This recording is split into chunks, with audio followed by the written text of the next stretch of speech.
Basilisk in folklore. How realistic is it? Let's take a closer look at this topic. In ancient Roman and Greek history, snake figures were typically depicted as quite small. As we mentioned in the previous video, Pliny the Elder wrote that the basilisk was only about 12 finger lengths long, which is roughly 14 inches. But were there really snakes as dangerous as the basilisk in Rome during that time? Definitely.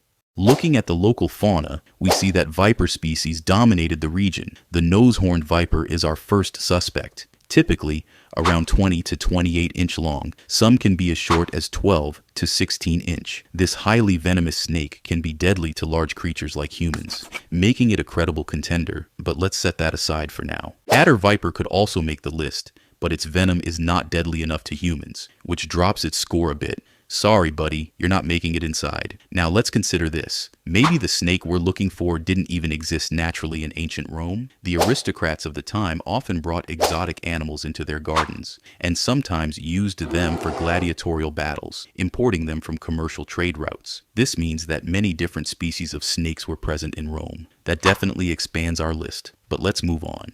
The first thing that comes to mind is the possibility that this could have been a type of cobra. Cobras' notoriety and deadly venom might have fascinated people, and their ability to kill within minutes makes them similar to the basilisk. It's historically tied to Cleopatra's death, so it has a spot in history books, specifically that of an Egyptian cobra. But when we look at larger snakes, I think the basilisk might have been inspired by the king cobra. It's very cute, right? No.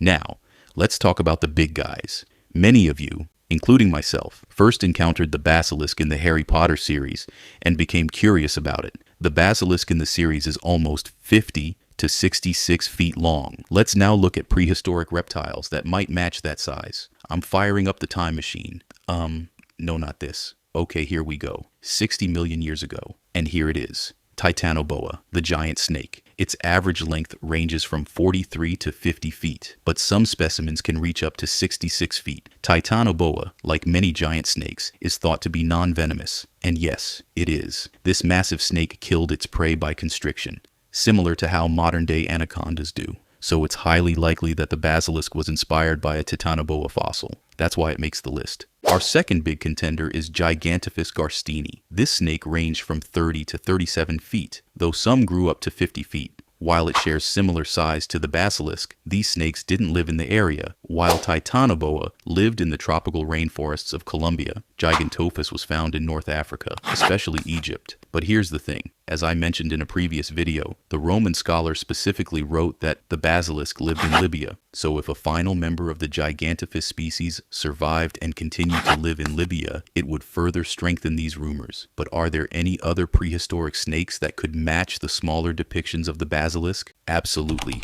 Why not? Many species in the Madtsoiidae family, like Madtsoiidae, a type of constrictor, could fit the bill. These snakes range from 17 to 33 feet and lived in regions like South America or Australia. But if we set all of that aside, I think people feared the basilisk not for its size or venom, but for what it represented: death. They believed death was following them in the shape of a snake. And here we are. Our ancestors saw this snake as a symbol of fear, which is exactly why you're watching this video. We've reached the final part of our two-part The Bestiary Basilisk, the Myth and Reality series. But don't worry, we'll be looking at many more fascinating creatures in future videos, so don't forget to turn on the notification bell. If you liked it, don't forget to like and subscribe to join the adventure. I'm really looking forward to seeing your thoughts in the comments about what this creature could be. See you in the next videos. Please subscribe to my channel.